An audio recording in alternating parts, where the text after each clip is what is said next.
I'm Chloe, 33, and if you told me a year ago that my meticulously curated life in the suburbs would detonate like a cheap firework, I would have laughed in your face. You know those picture-perfect family blogs? The ones with the golden hour lighting, the matching flannel shirts in autumn, and the captions about being so blessed? That was my reality, or at least, the one I projected. My husband, Ben, and I were the college sweethearts who actually made it. We had the 3-bedroom colonial with the navy blue shutters, the well-manicured lawn, and an 8-year-old daughter, Maya, who had her father's kind eyes and my stubborn chin. Our life was a symphony of comfortable predictability. Ben was a senior software engineer, a brilliant man who found beauty in clean code and logical progressions. He was my rock, stable, dependable, and as consistent as the sunrise. He packed Maya's lunch every morning, fixed the leaky faucet without being asked, and never forgot our anniversary. He loved me. I knew he did. But his love felt like a warm, heavy blanket. Comforting, yes, but sometimes suffocating. Our conversations had devolved into domestic logistics. PTA meetings, grocery lists, whose turn it was to take out the recycling. The passion had cooled into a gentle, simmering companionship.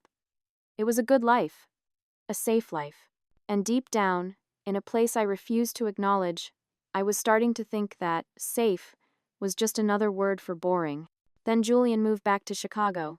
Julian wasn't just an ex-boyfriend. He was a relic from a different life, a life where I was a different person. We dated for 2 intense years in college, a whirlwind of late-night debates in smoky coffee shops, spontaneous road trips, and the shared, intoxicating belief that we were destined to change the world. He was an architecture student with a poet's soul, and I was a literature major who thought passion was a substitute for a plan. We fell apart as spectacularly as we fell together. His ambition was a rocket ship, and I wasn't ready for liftoff. He took an internship in Milan. I stayed behind, met Ben a year later, and chose the warm blanket. When his name appeared as a connection request on LinkedIn, my heart did a frantic little tap dance. Julian Vance wants to connect with you. His profile picture was maddeningly handsome. He was older, of course, with fine lines around his eyes that only made him look more distinguished, standing on a balcony with a sprawling, glittering cityscape behind him. He was a partner at a prestigious architectural firm downtown. Of course he was. I accepted the request before the second beat of my heart, telling myself it was just networking. We were adults. It meant nothing.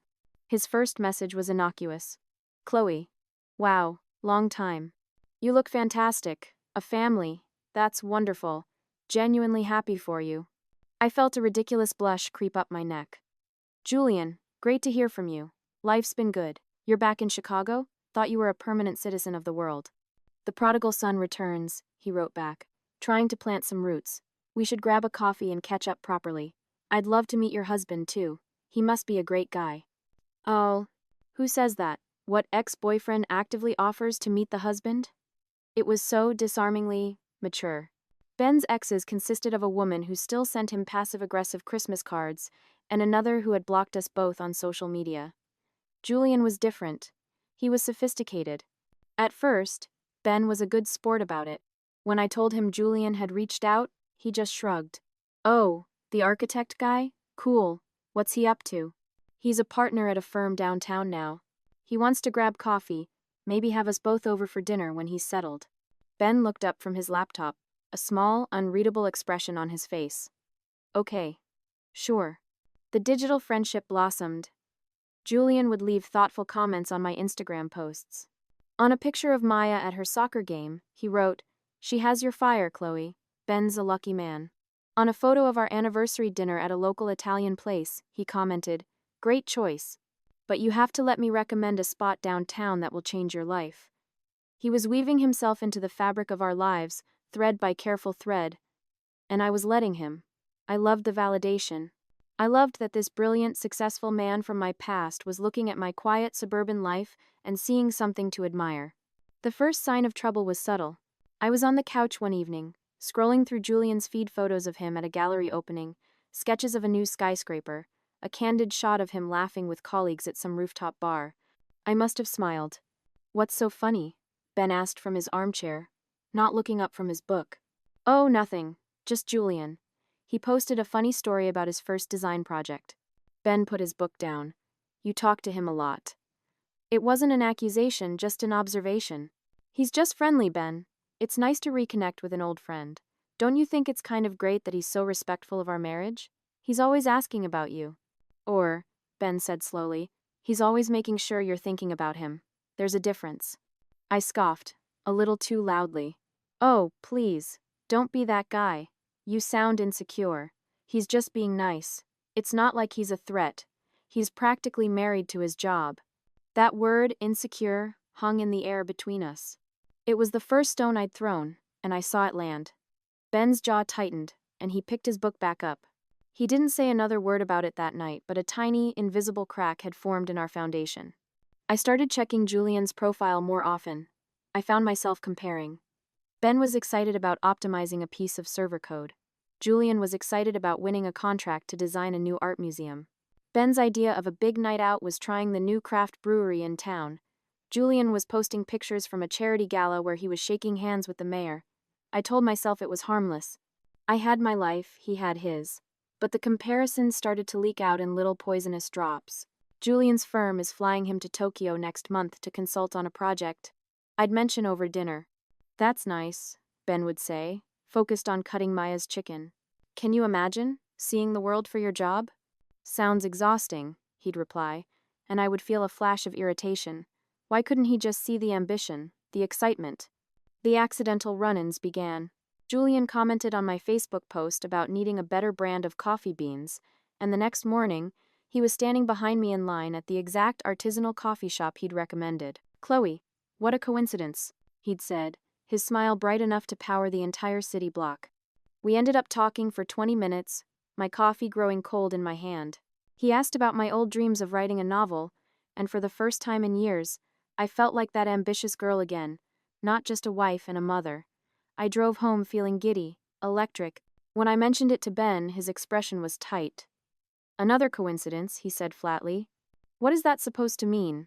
I demanded, my voice sharp. Are you implying he's stalking me? My God, Ben. He's just a friendly person who happens to live in the same metropolitan area. I'm just saying he seems to be everywhere you are, Chloe. You're being paranoid, I snapped. And because I felt a flicker of guilt, I went on the offensive. Honestly, most guys would be thrilled that their wife's ex is this cool. He invited you to play golf with him and his colleagues last week. You're the one who said no. It's not my fault if you're too intimidated to hang out with him.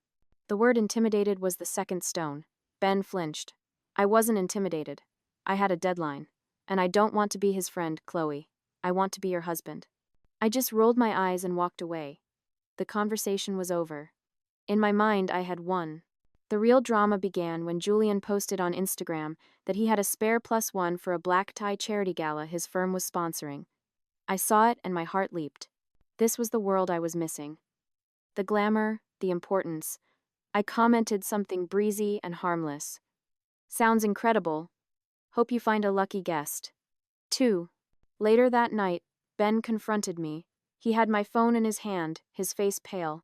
Inappropriate boundaries, Chloe. That's what this island, winking emoji? To your ex, boyfriend's post about needing a date? It was a joke. It's just social media. It doesn't mean anything. It means something to me, he said, his voice rising for the first time in months. Everything means something. The constant texts, the accidental meetings, the way you bring him up in every single conversation. Do you have any idea how it feels to listen to your wife gush about how amazing her ex's life is? I don't gush. You do. You compare us. You compare my job to his, my friends to his, my goddamn weekend plans to his. It's like I'm constantly being graded against him, and I'm always failing. Lections. A nasty, defensive part of me took over. Please, I scoffed. How would you feel if I was acting this way with your ex, with Brenda? Brenda was his college girlfriend, a sweet woman who now sold essential oils on Facebook and homeschooled her 4 children. That's hardly the same thing, is it? Julian is successful, he's mature, he actually has his life together. I saw the words hit him like a physical blow. The color drained from his face. I had meant to defend myself, but instead, I had just confirmed his deepest fears.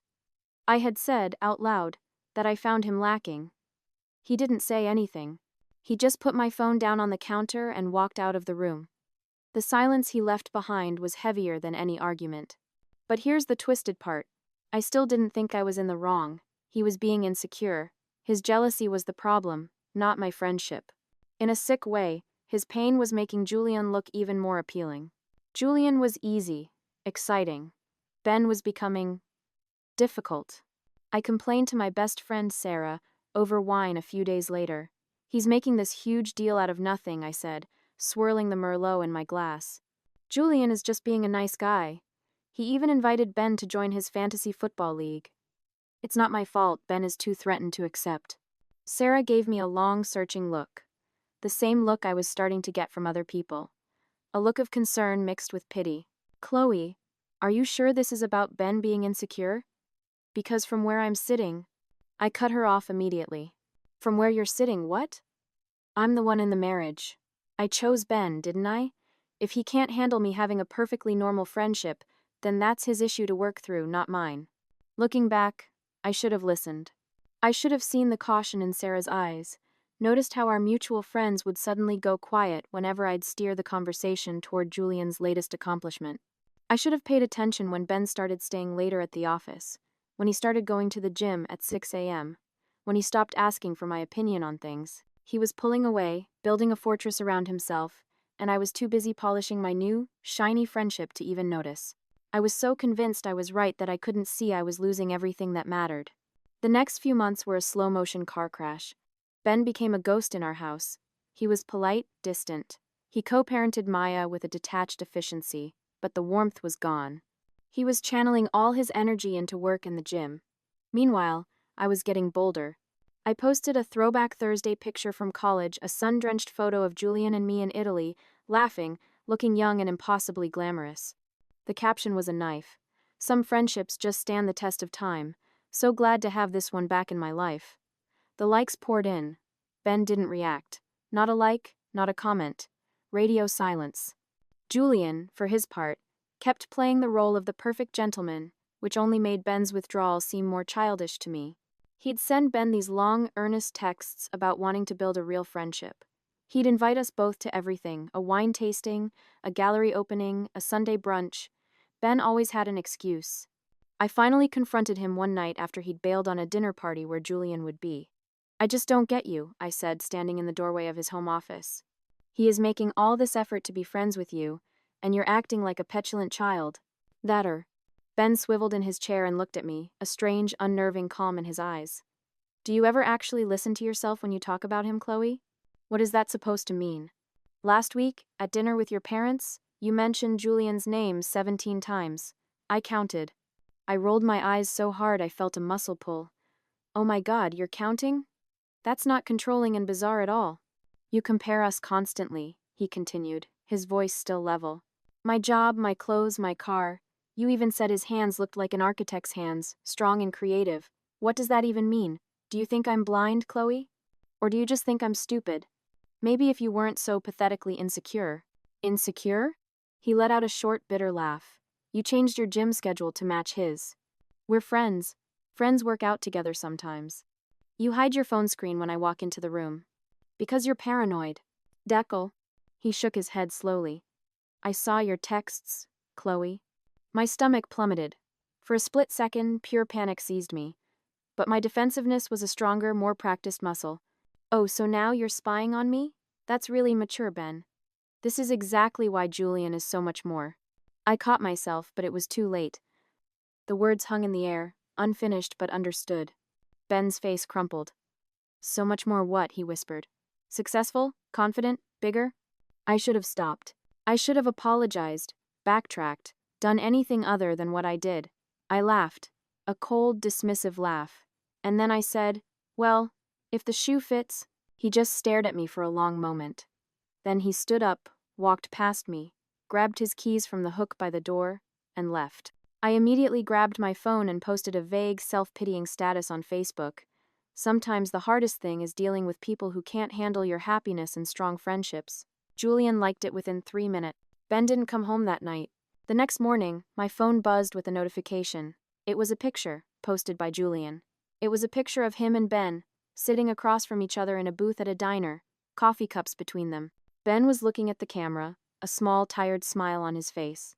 Julian's arm was slung over the back of the booth. The caption read, "Finally sat this guy down. Good talk. Great man. Now, I felt a bizarre wave of panic and fury. This was my thing. I was the bridge between them. What were they doing, meeting without me? I felt excluded, out of control. My immediate childish instinct was to reclaim my territory. I posted another throwback picture of Julian and me, a closer shot this time, with a caption about true connections. But this time, something felt different. Julian didn't like the post. My notifications were strangely quiet. I didn't know it then, but that breakfast was the beginning of the end. I was so busy playing my little games, so focused on making Ben jealous and proving I could have both of them in my orbit, that I never stopped to think that they might just start talking to each other. The neighborhood 4th of July barbecue was our Super Bowl. It was a tradition. Ben always manned the grill, famous for his beer can chicken. I always made my signature 7-layer dip. But this year, the air was thick with unspoken tension. Ben had been living in the guest room for a week. Then, Michael showed up. Ben had invited him. They walked over together, carrying a cooler between them, talking about the Cubs game like they were old buddies. It made my skin crawl. It was all wrong.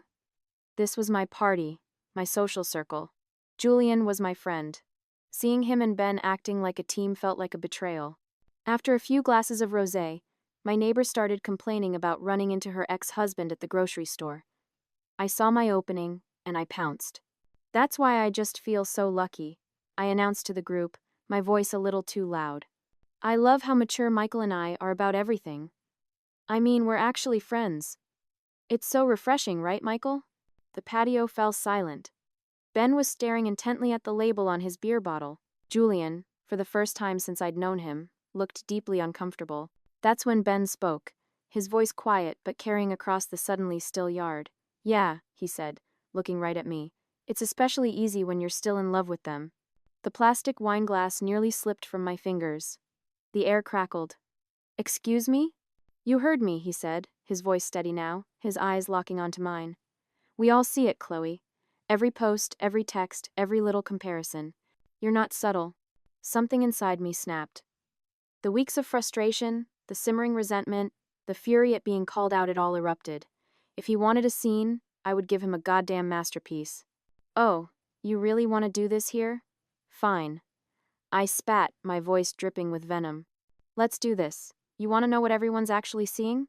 They're seeing how Julian is bigger than you in every conceivable way." I stood up, fueled by wine and righteous anger. "Want me to break it down for you, Ben? Let's start with salary. He makes more in a quarter than you do all year pushing pixels around a screen. How about a house? He has a penthouse overlooking the lake while you're still trying to figure out how to finance a new deck? Ambition? He builds skylines, Ben. You build login pages. He has dreams. You have a 401k. Should I keep going?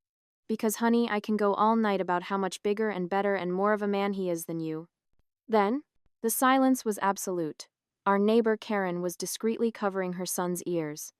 Sarah was shaking her head, her face a mask of disappointment. Julian looked utterly horrified. But it was the look on Ben's face, a quiet, hollowed-out devastation that made me even angrier. I wanted him to fight back, to yell, to do something. His defeat was an accusation. "What's wrong, Ben?" I taunted. "Isn't this the honesty you wanted? Should I mention how much bigger his—" "Chloe, stop," Sarah pleaded. But I was on a roll. No, let's get it all out there. He's bigger in every single way. Confidence, success, ambition, and yeah, other things too. Stop me if I'm lying, Ben." "Oh wait, you can't. Because we all know it's true." Slowly, deliberately, Ben stood up. He walked over to where Maya was playing by the swing set, took her small hand, and led her toward our house without a single look back. "You wanted honesty?" I screamed after his retreating back. "I'm just telling you what everyone's already thinking. At least Julian can handle the truth." The party dissolved almost instantly. People mumbled excuses and left, their eyes avoiding mine. I heard whispers as they walked down the driveway. "Can't believe she said that. Poor Ben. That was just cruel." Later that night, sitting alone in the deafeningly quiet house, I texted Julian. "Need to grab a drink. Need to talk to someone who understands." His response came back almost immediately, and it changed everything. "I think you and I need to stop talking completely." We met one last time, at his insistence, At a 24-hour diner, the same kind of place we used to haunt in college. He looked exhausted. Before he could speak, I launched into my narrative. Ben is being so ridiculous. He completely twisted everything. He pushed me to say those things. He never understood me, not like you do. Remember how good we were together? I reached for his hand across the sticky tabletop. Julian pulled his hand back as if he'd been burned. Stop, Chloe, he said, his voice firm and devoid of its usual charm. Just stop. You are a married woman. You have a daughter. And you just publicly humiliated your husband in the most brutal way I have ever witnessed. Oh, he deserved it. He's the one who started it. No, Julian said, his eyes hard. He didn't deserve any of that. And frankly, I feel responsible for my part in this. What part? We're just friends. Are we? He shot back. Friends don't orchestrate accidental meetings. Friends don't send winking emojis on posts about needing a date. Friends don't spend months systematically dismantling their husband's self-esteem by constantly comparing him to their ex. Albryn. I never. I've seen the way you look at me, Chloe, he cut me off. The comments, the throwback photos, the constant, desperate need to prove something. And I let it go on because, I don't know, maybe my ego liked it.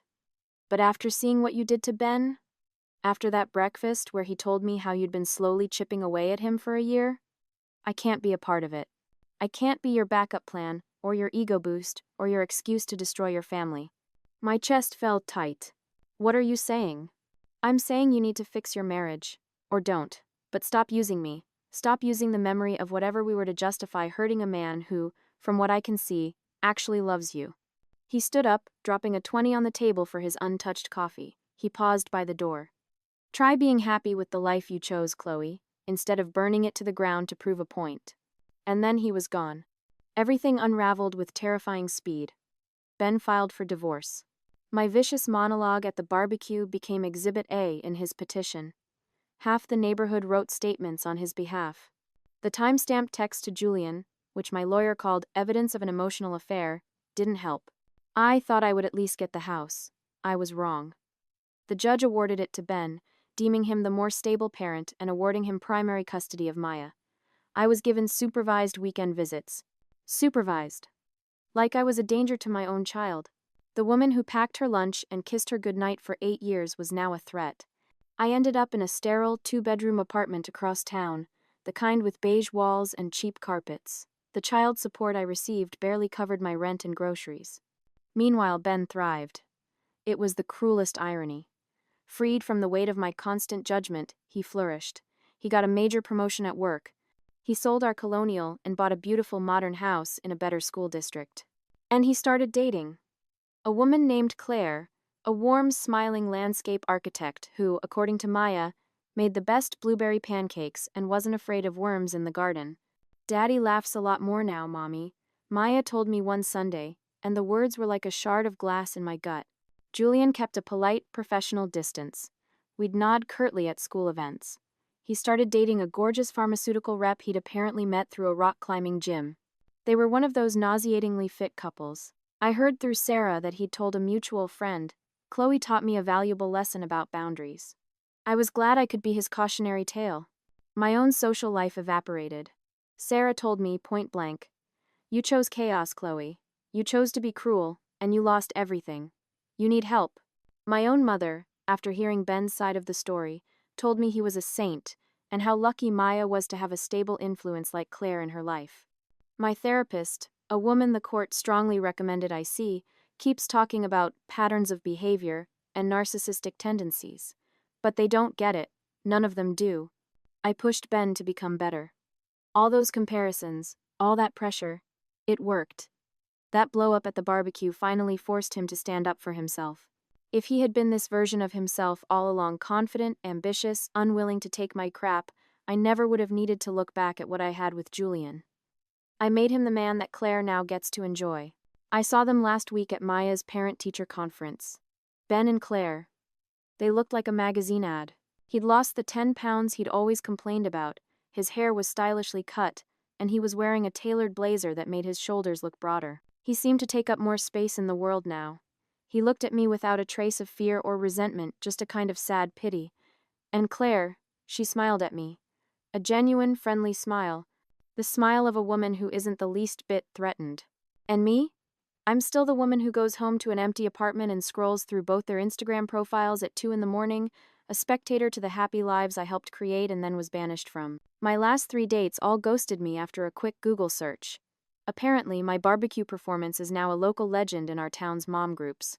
Everyone says I need to work on myself, to find forgiveness, to move on. They don't understand. I didn't lose Ben because I was still in love with Julian. I lost them both because neither of them could handle how honest I was. That's the story I tell myself, anyway, in the dark, when the silence of my apartment is screaming at me. But sometimes, in those crushing, pre-dawn moments when sleep won't come, a different thought whispers through the cracks in my carefully constructed defenses. A terrifying, world-altering thought. Maybe, just maybe, I was the problem all along. Not that I'll ever admit that out loud.